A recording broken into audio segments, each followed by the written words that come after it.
evening.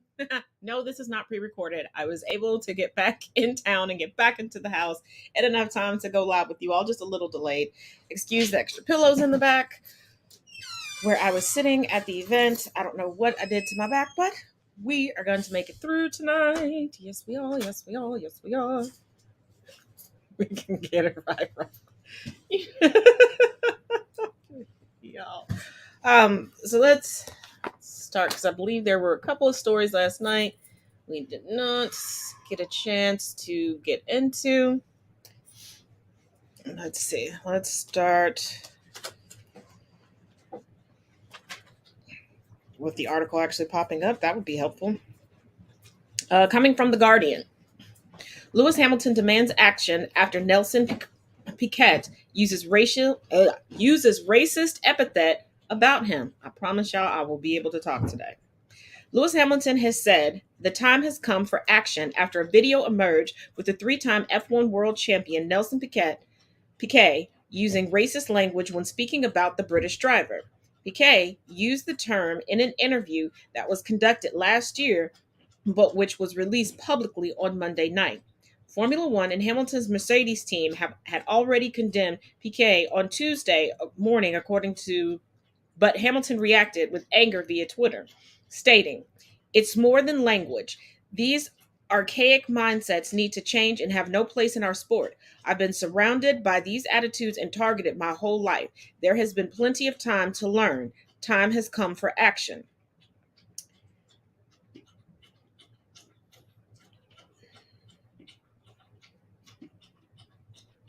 I have to agree. It is 2022.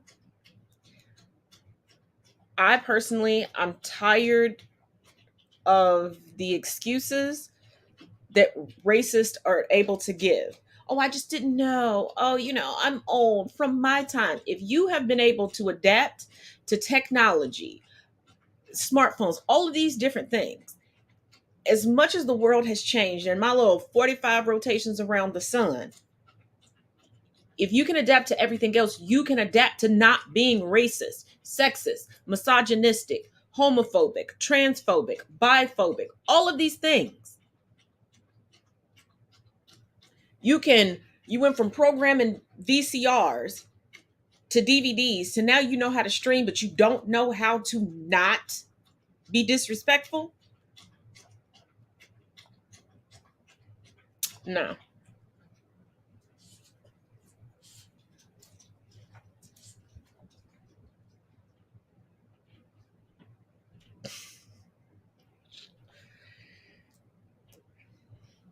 And let's see.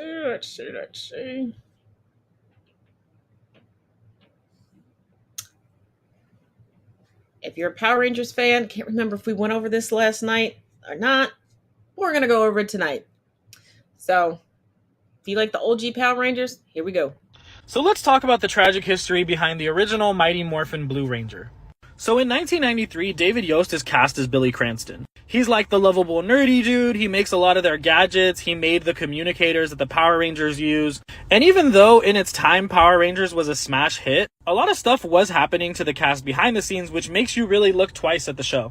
When he was written off the show in Power Rangers Zeo, a lot of fans speculated that this was due to a pay dispute, but David Yost actually opened up about the real reason, which is actually a bit more horrific. As the series and Billy Cranston gained popularity, David felt it was best to keep his sexuality a secret. He went on to say, in the 90s, to be an actor, it was still considered taboo to be gay, especially if you wanted to be a leading actor in TV series or film. People on the production would harass and make fun of Billy for not having a girlfriend after all the years he was on set. They would also hound him with questions of why didn't he have a girlfriend after all this time. David also went on to say there were comments at work that were being made of me in terms of being gay or being a bleep. And as time went on, it just got old and I was tired of listening to it. People always questioned me, why don't you have a girlfriend? And all the numerous rumors that went along with that.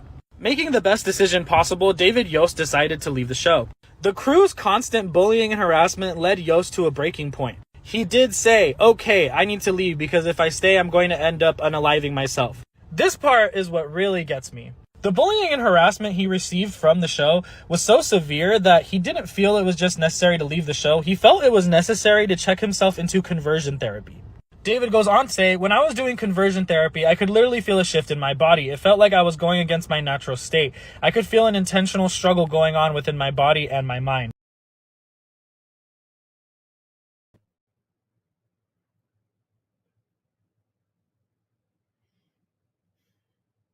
Utterly, utterly despicable. But this also lends itself to the conversation that people are having regarding a recent episode of the show P Valley, where there was an intense love scene between two gay men on the show. The actors portraying it are straight, they identify as straight.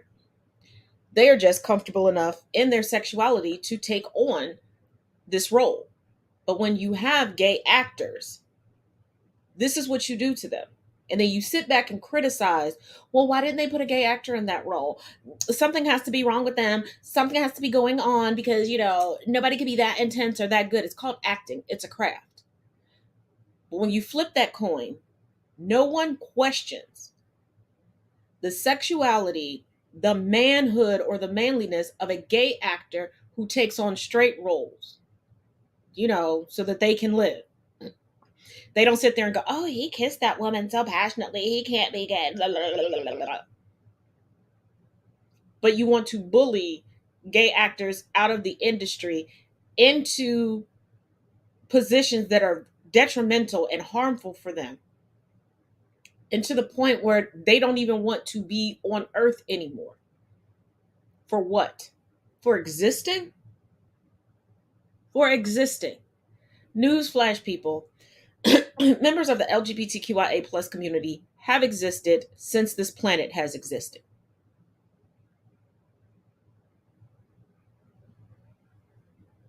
Bully the racist, bully the homophobes, bully them. Those that are just existing and minding their P's and Q's and doing their best to be unproblematic, leave them the entire hell alone.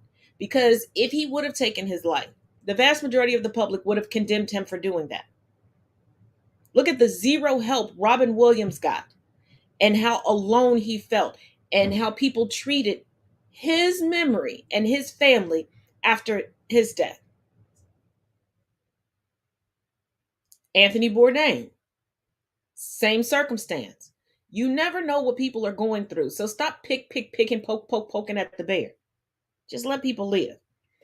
In case you missed it today, Justice Breyer officially retired, and Associate Justice Ketanji Brown Jackson was sworn in and seated today in the Supreme Court of the United States.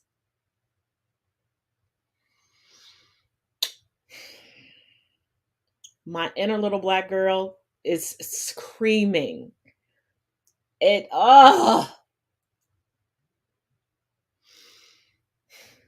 I have literally waited all my life to see a black woman sworn into SCOTUS.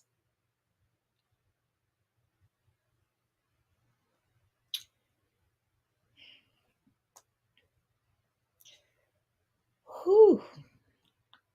Okay, we're going to move on to another topic before I get all emotional up here in these YouTube streets. Coming from The Hill, FCC commissioner urges Google Apple to drop TikTok app. A member of the Federal Communications Commission, FCC, asked Apple and Google to remove TikTok from their app stores over concerns about data harvesting. What's new? FCC Commissioner Brendan Carr, who was appointed by former President Trump, said the app poses national security threats, adding to the growing backlash from Republicans after BuzzFeed reported earlier this month that employees of TikTok's parent company in China have access to private data on U.S. users. Let's stick a pin in this real quick, and then we'll go further down the article. It's funny that all these people that are appointed by Trump, that are friends with Trump, have an issue with all the social media platforms that would not allow Trump to stay on their platforms releasing misinformation. And it's funny that the Republicans are concerned about their data being harvested and possibly becoming public or used against them. Because let's remember how the January 6th hearings came about, how the arrest happened. They utilized information collected from cell phones, from carriers, from apps, all this other stuff. It's just the Republicans that got their panties all up in a bunch right now. I wonder why.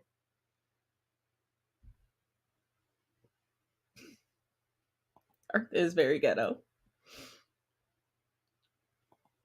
Earth is very ghetto. Okay. In letters to Apple and Google shared by Carr on Tuesday, he said TikTok's pattern of conduct and misrepresentation regarding the unfettered access that persons in Beijing have to sensitive U.S. user data puts the app out of compliance with the company's App Store policies. Therefore, I am requesting that you apply the plain text of your App Store policies of TikTok and remove it from your app stores for failure to abide by those terms, he wrote.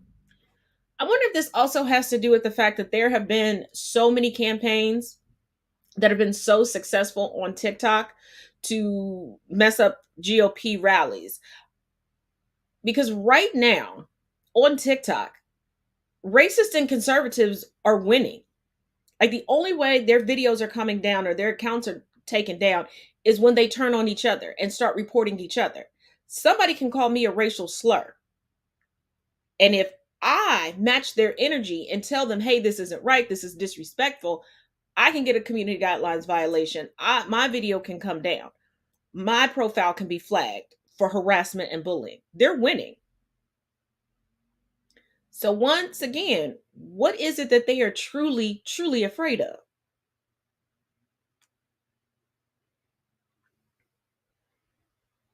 Because if you're using, things for what they are intended for, what's the big hullabaloo?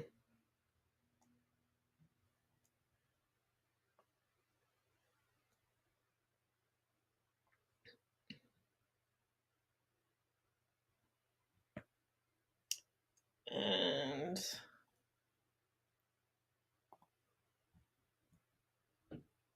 watch this. So, family, this story comes from Kentucky. It's an update to the Breonna Taylor case. The Louisville Metro Police detective, whose name is Joshua James, who was fired for lying on Breonna Taylor's search warrant application, loses his second employment appeal. And so former Louisville Metro Police Detective Joshua James was fired back on January 2021 because he lied on the search warrant application that led to the fatal shooting of Breonna Taylor. Because this man lied throughout the whole case. He lied for the reasons that they got that warrant. They should have never been there. Breonna Taylor's ex-boyfriend was never at that apartment. That was not true. And even now, people will still defend that man and defend police officers and go after Breonna Taylor even though they lied.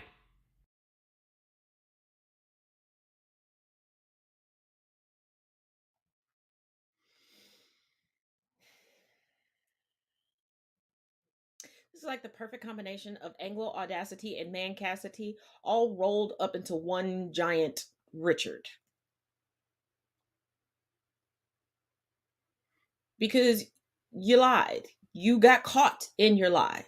You were punished for said lie. And you're like, no, but I shouldn't have my job taken away from me. Breonna Taylor shouldn't have had her life taken away from her. My guy, the consequence that you are suffering is minimal. It's minuscule compared to the fact that Miss Taylor is no longer here with us. She was sent unto the ancestors. And y'all are still dragging her name to this day.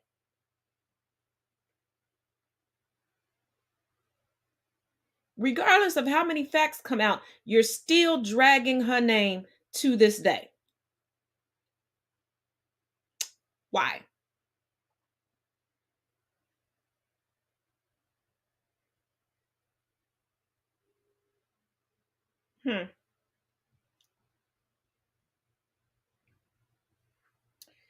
Coming from The Independent, Elon Musk demanded Tesla staff return to the office, but it has gone wrong already, reports say. You don't say.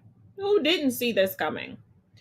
Tesla was unprepared for employees' return to office mandated by chief executive Elon Musk, according to reports. Employees suffered from a lack of parking spaces, a shortage of desks, and inadequate Wi Fi, the information reported. Mr. Musk had previously banned remote work. Anyone who wishes to do remote work must be in the office for a minimum, and I mean minimum, of 40 hours per week or depart Tesla, he wrote. This is less than we ask of factory workers. 40 hours is a regular work week, my guy. Like, please, people, break free of this mentality that you owe something to a job and you're supposed to spend all of your life at a job in order to make a sustainable wage. Life is not supposed to live you. You are supposed to live life. And of course, it was not properly prepared. Tesla wasn't properly prepared for the return of employees because Elon Musk was banking on the fact that he would have to lay people off or people would quit. But there's some of y'all that say that Musk and Trump are such great businessmen because they slap their name all over everything. That a good businessman does not make.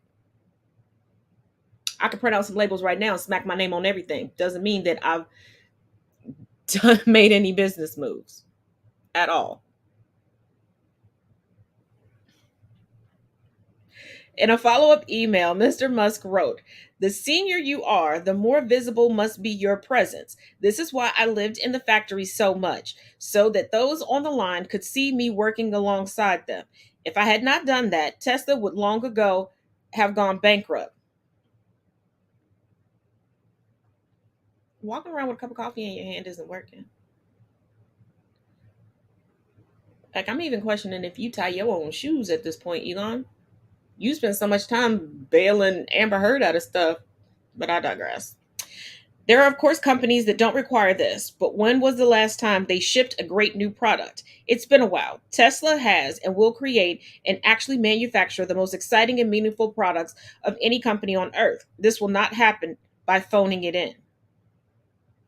Yes, it will. Yes, it will. Nobody said we have to work side by side in order to get the work done. And happy employees are more productive employees. Like, are you increasing wages to pay for elder care, child care? Are you doing any of that? Because a sick day at the office is different than a sick day at home. If I'm in great pain, like I am now, I can get myself comfortable at work at home and still provide you work. If I'm sitting in the office, I got to go home, so my workflow stops. Didn't think about that, did you, Elon? But you've never actually had a real job. You've never had anything but an ego.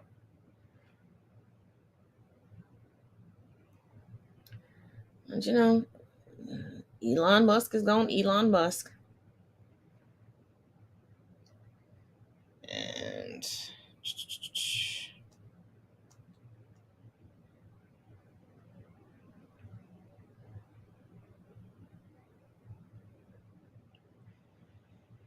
oh.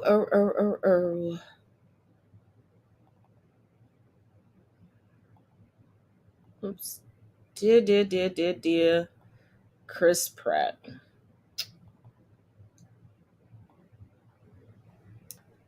This one, Chris Pratt.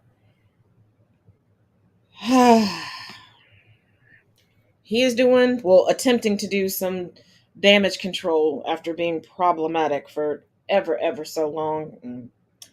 But coming from nmme.com, Chris Pratt says he doesn't like being called Chris. It's not my name. Okay, all right. Chris Pratt has claimed that no one calls him Chris in a new interview. Speaking on Sirius XM's Pop Culture Spotlight with Jessica Shaw, the Jurassic World star initially confused the host with the declaration. "What do they call you?" Shaw asked. "Pratt?" "Yep, Pratt. CP. CP. Hey, CP," Pratt responded. Chris, you might want to think about the choice to be called CP, because when the vast majority of us hear CP, we're not thinking about that being your initials. I'm just gonna put that out there for you. Pratt responded, but no one calls me Chris. I went golfing with a friend, Chad, my pastor, the other day, and he was like, no one calls you Chris. I'm going to call you Chris. All right, Chris, you're up. And I was like, no, it feels weird. It's not my name. Don't call me Chris. Your name is Chris Pratt, but you don't like being called Chris, which is fine. Everybody don't like their first name. That's cool. That's cool. That's cool. But you're just going to proclaim it's not your name. Just say that's not what you prefer to be called. Like, dude, what is going on in that cult-like church of yours? Other than utter stupidity, but okay. Earlier this year, April 25th, James Gunn defended the actor against calls to recast his character Star-Lord in Marvel's cinematic universe. Yeah, well, I mean, you're problematic, my boy. Like, problematic as hell. The Guardians of the Galaxy director responded to a side-by-side photo comparison of Pratt and Patrick Wilson posted by a fan captioned, Marvel, hear me out. Just replace him. In response, Gunn wrote, for what? Because of your made up, utterly false beliefs about him? Not made up. They're not false. Everything's been confirmed, but let's keep going. For something that someone else told you about him that's not true. Chris Pratt would never be replaced as Star-Lord, but if he ever was, we would all be going with him. You a damn lie. You a damn lie. I've seen the cast of Guardians. They ain't nobody loyal to CP other than CP.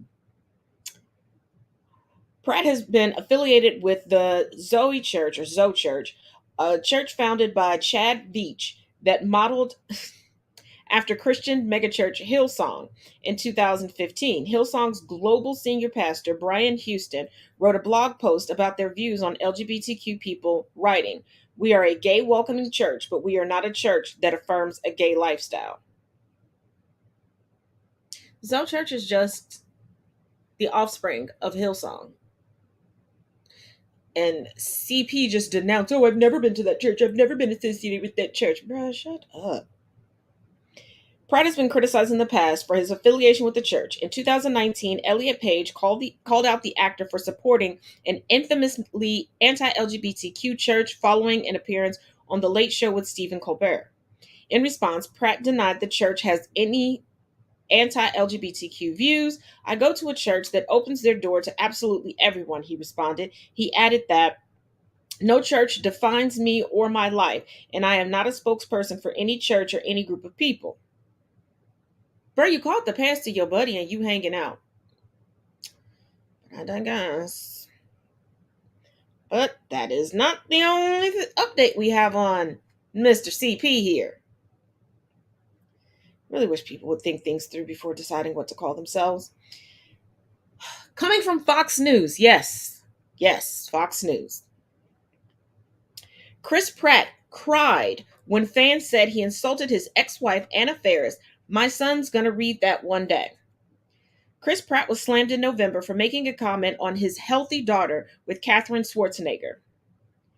The Marvel actor, 43, spoke out about the social media frenzy that occurred after he praised his wife, Katherine Schwarzenegger, in an Instagram post that mentioned their healthy daughter.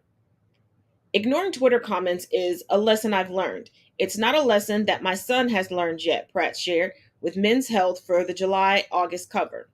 I said something like, find someone who looks like you the way my wife looks at me, and I gave her some shit in a thing and said, but I love you. I'm so thankful for my wife. She gave me a beautiful, healthy daughter, Pratt said. And then a bunch of articles came out and said, that's so cringeworthy. I can't believe Chris Pratt would thank her for a healthy daughter when his first child was born premature. That's a dig at his ex-wife. After the negative backlash occurred, the Guardians of the Galaxy star was worried about the lasting impact it would have on his son, Jack 9. I don't think you were near tears because of social media's reaction to you. I think you were near tears because for the first time since you met Anna Faris, she no longer had your back. She went radio silent because what you said was cringeworthy and was disrespectful. It was disrespectful to her. It was disrespectful to your child. You knew what you put out there. You know that the internet is forever. You know that your child will see that one day. And yet you still said it. So I can only imagine the things that this child has overheard when he comes to visit daddy and his new stepmommy. Can only imagine.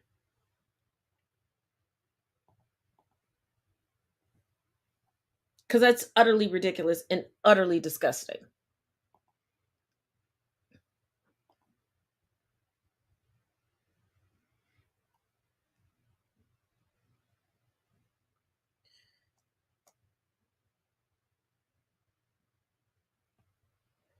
And regarding Miss Jeannie Thomas, the conflict of interest for SCOTUS Clarence Thomas.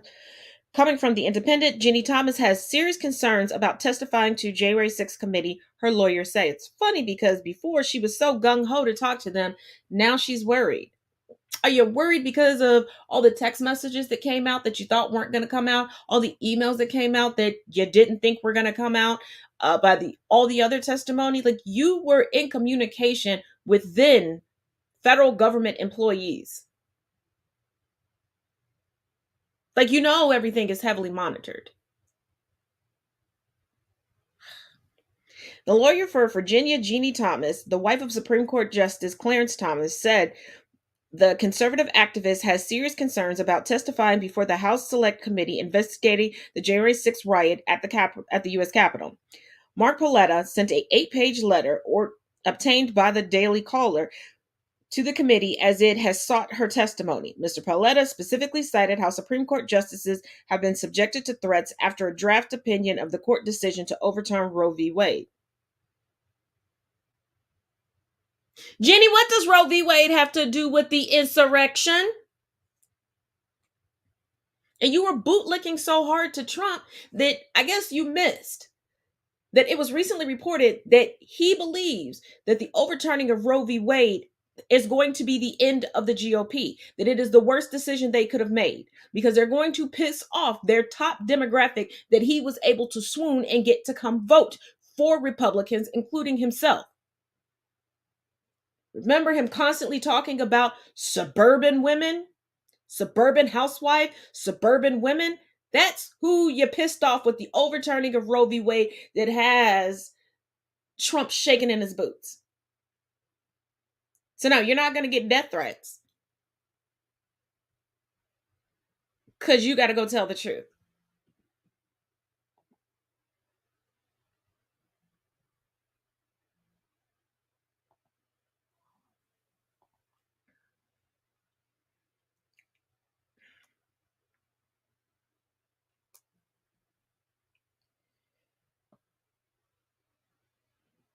And once again,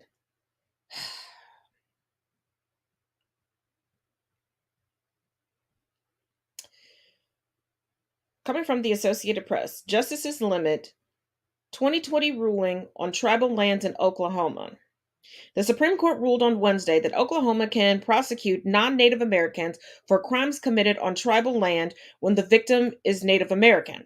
The 5-4 decision cut back on the High Court's ruling from 2020 that said a large chunk of eastern Oklahoma remains an American Indian reservation. The first decision left the state unable to prosecute Native Americans accused of crimes on tribal land that include most of Tulsa, the state's second largest city, with a population of about 413,000.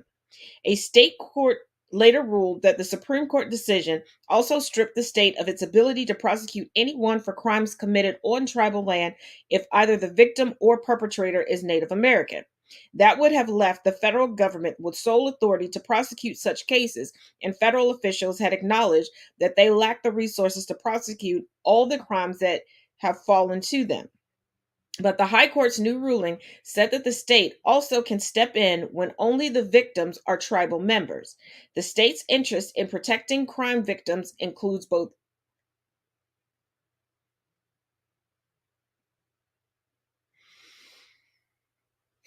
I'm reading a quote Let me repeat, I am reading a quote.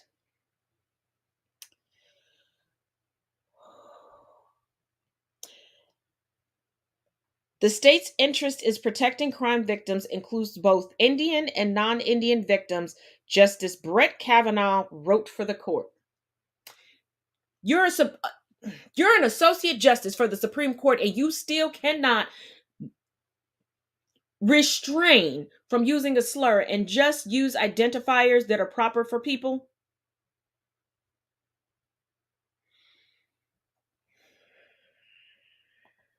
I can't.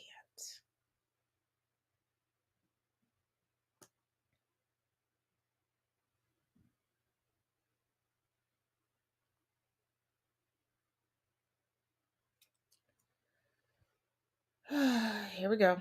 This is from the Idaho legislature.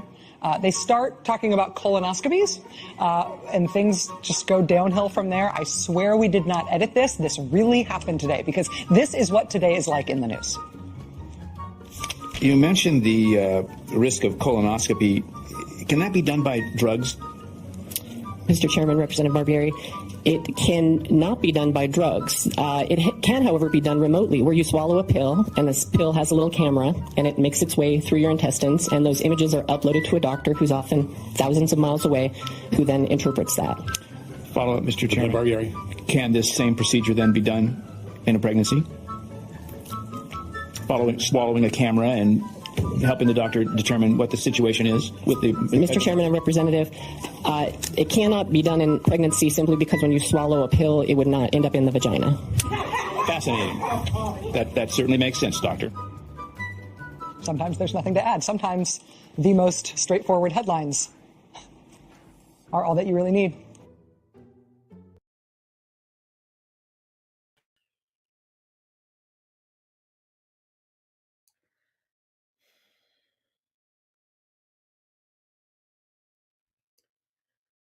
This screams my sex education, my biology education, my anatomy and physiology education started and stopped when my mother was pregnant with my younger sibling. And because I was 2 or 3, she just said, "He or she's in mommy's belly."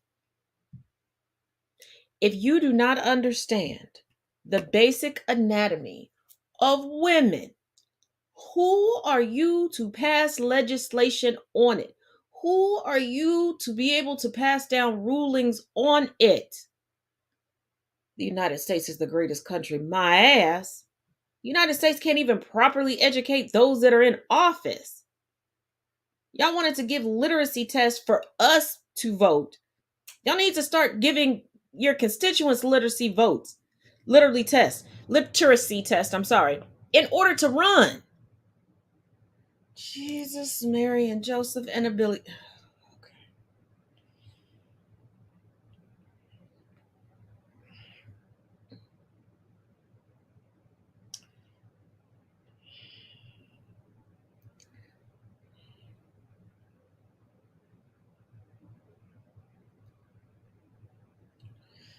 Coming from Politico, when the Supreme Court makes a mistake, the history of the Supreme Court is replete with outrages and abominations, but they can be tough to overcome. What happens when the Supreme Court gets it wrong? Misguided court decisions have altered the path of the nation in sadly demonstrative ways, and the question arises again from a series of sharply divisive rulings by the current court.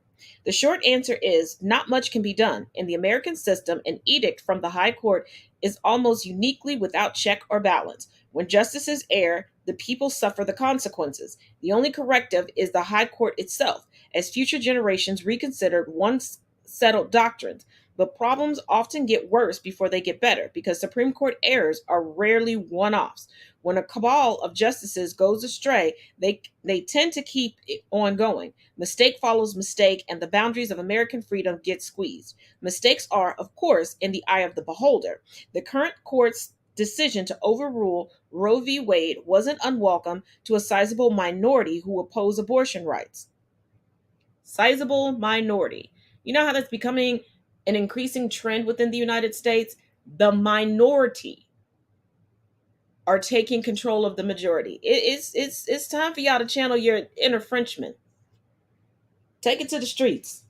Make sure the revolution is thoroughly televised.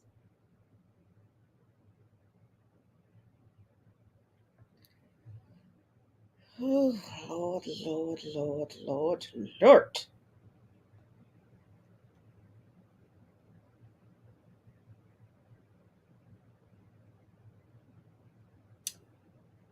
Brace yourself. Trigger warning. Sarah Huckabee Sanders. We will make sure that when a kid is in the womb, they're as safe as they are in a classroom.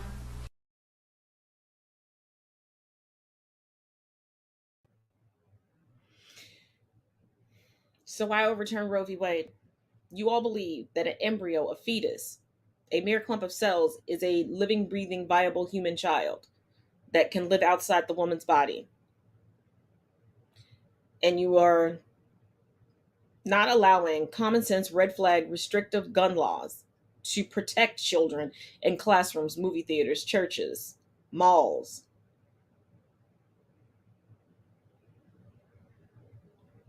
So you're guaranteeing that children just won't be safe.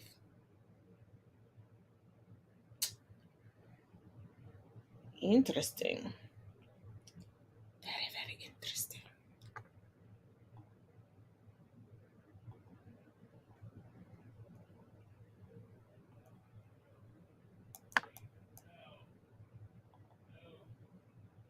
Let's see.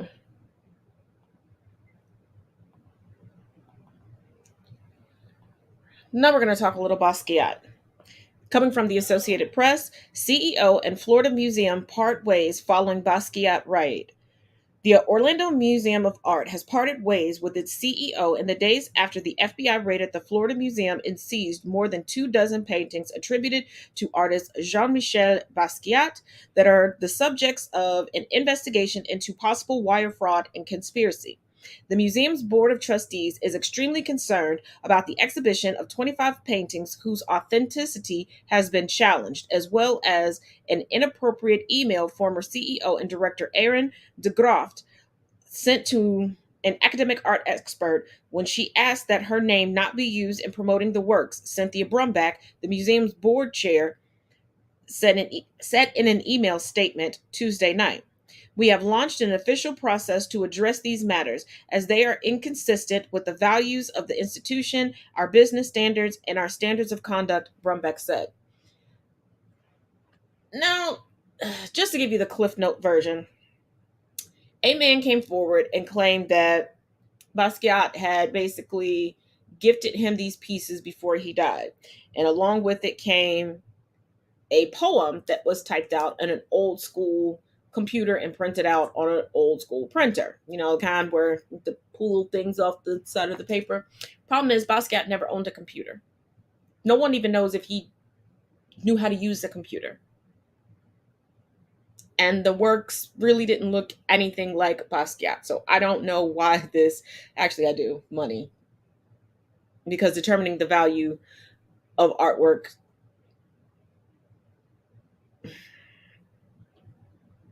they just make up the numbers as they go along, basically.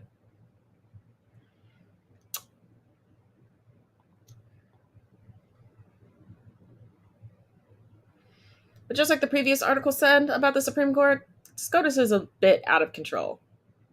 Let's take a look.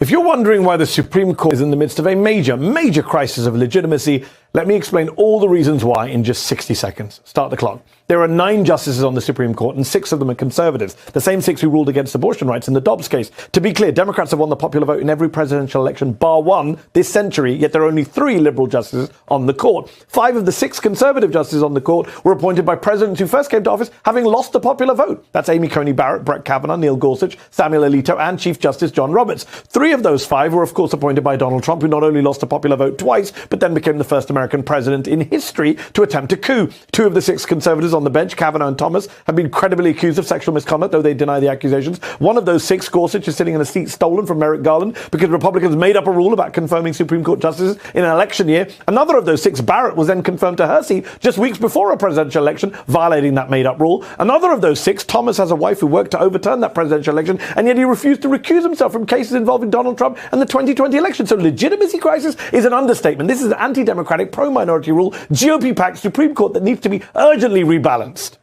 I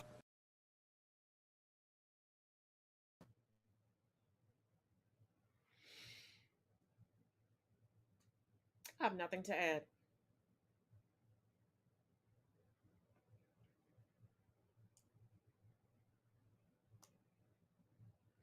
Nothing.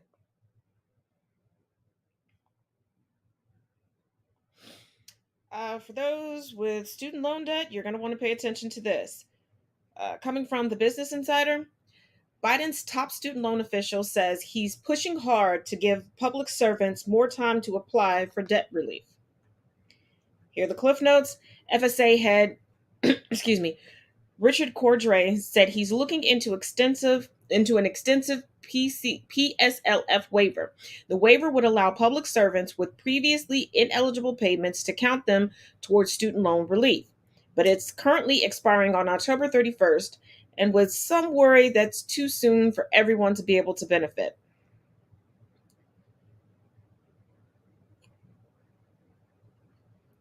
So you may want to check into the Public Service Loan Forgiveness Program. Verify if you qualify or not. Use every resource available until they decide to stop charging for us to be educated. Because it seems like it's not just Trump that loves the poorly educated.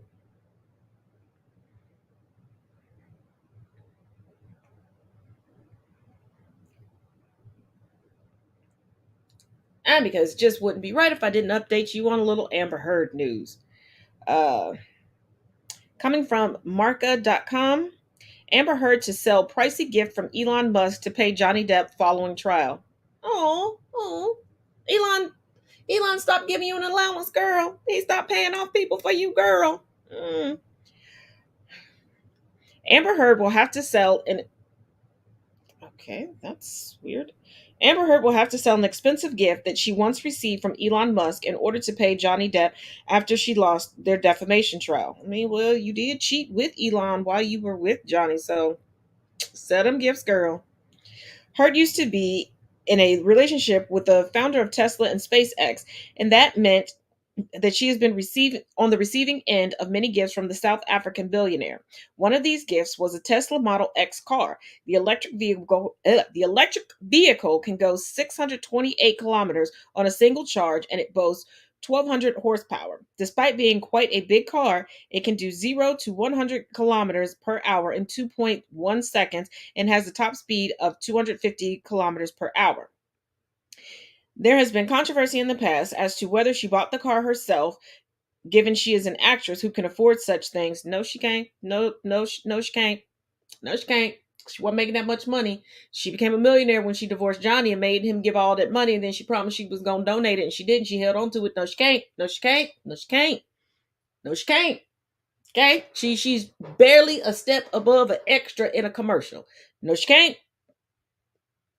No, she can't. Y'all should have known. She was doing something strange for the change. And probably whooping his tail too.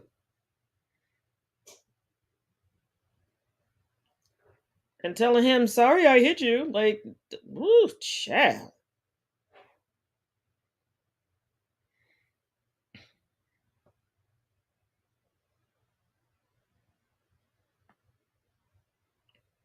And we're not done with Amber Heard. Also coming from Marca.com, Amber Heard in serious trouble. Income from all her movies is not enough to cover debt with Johnny Depp. The actress not only lost the lawsuit against her ex-husband, she is also in financial trouble. Yeah, because that OnlyFans thing barely lasted 24 hours, and given that the money was pulled back, she didn't profit off of that.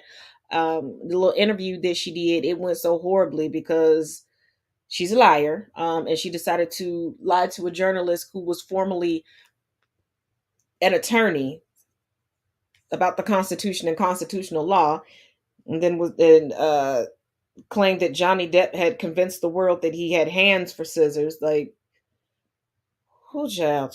I don't know.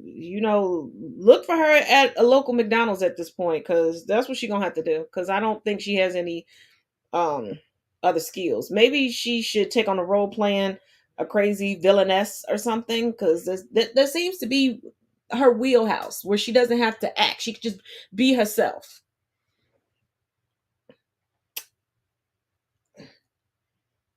So,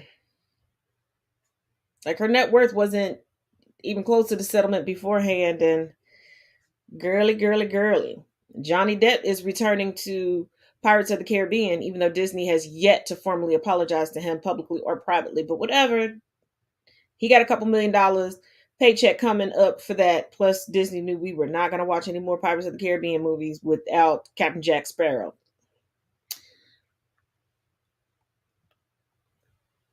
But let's roll these clips.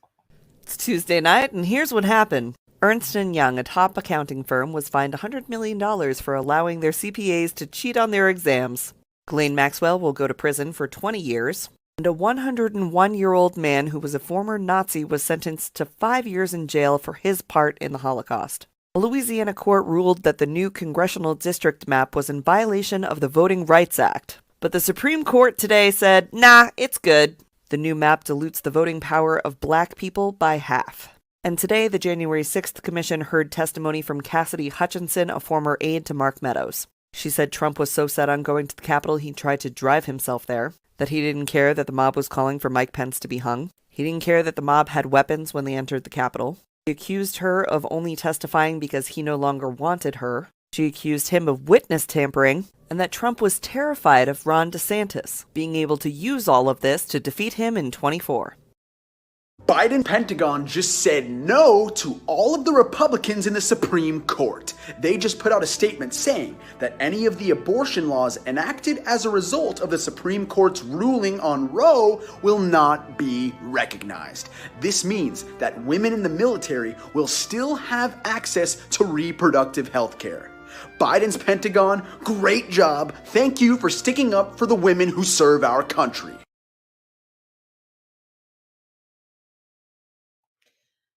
One little caveat: it's not just the women that are serving, but family members. And don't call your second cousin removed. It's in the Marines. No, family, but in the same household, family members. Now, coming from InsideTheMagic.net, I'm highly disturbed by this. Highly disturbed. And I don't know what they're thinking. Maybe this is a ploy to get him to come out of hiding, so that the Two-Spirit indigenous individual can be returned to their family. But here we go. Ezra Miller officially back as Flash. Snyder's Justice League turns heads. Actor Ezra Miller may be making headlines getting wound up in a string of arrests and having their Hollywood career fall apart, but Warner Brothers made it his biggest movie even easier to watch.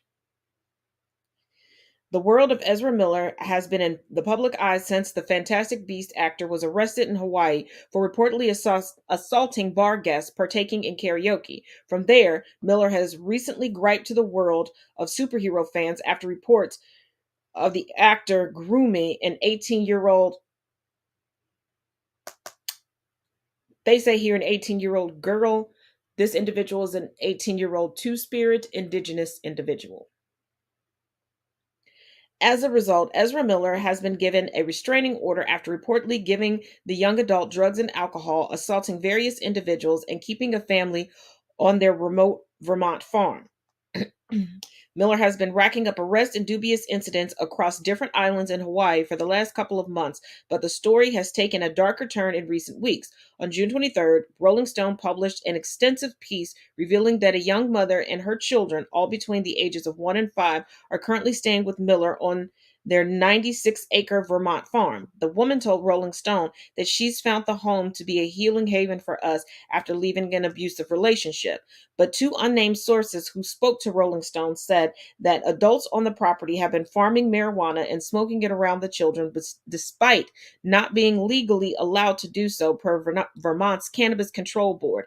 The sources also said that there's a sizable number of firearms around the house, including assault weapons. Now, in a turn of events, Ezra Miller has been on the run from law enforcement, with 18-year-old Takata Iron Eyes leading the actor to post various online memes on their social media that mimicked police officers and current legal situations regarding the Flash star. Now, from out of nowhere, Warner Brothers has decided to re-release Zack Snyder's Justice League from 2021, the 4-hour ultra cut of the infamous superhero movie that was cut short by director Joss Whedon after director Zack Snyder left the project due to family issues. Rather than trying to keep Ezra Miller out of the public eye, Warner Brothers is launching them to the top with the digital release of Justice League. Zack Snyder himself took to social media to commemorate the momentous occasion for the movie. With so much controversial praise circulating actor Ezra Miller, one would assume that Warner Brothers would aim to keep the buzz around any of their projects down.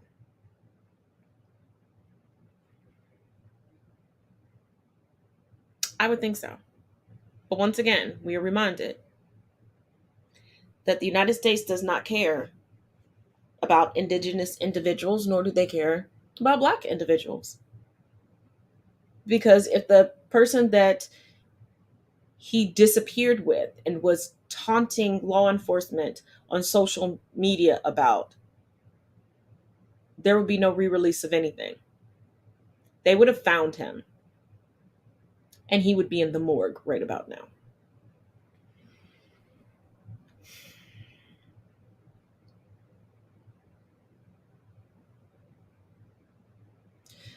But let's get into our final video of the night.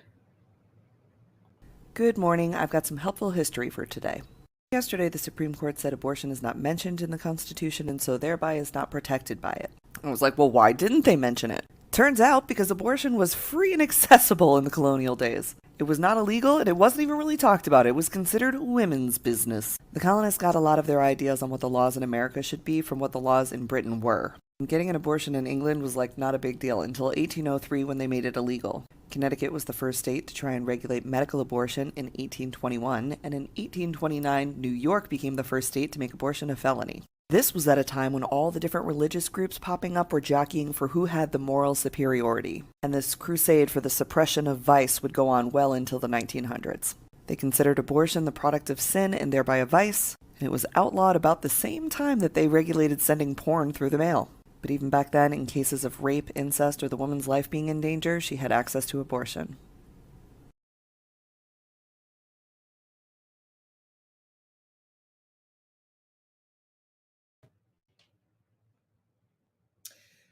With that, thank you for joining. Thank you for tuning in. I will see all of you tomorrow for Freeform Fridays. Until then, each one teach one, each one reach one.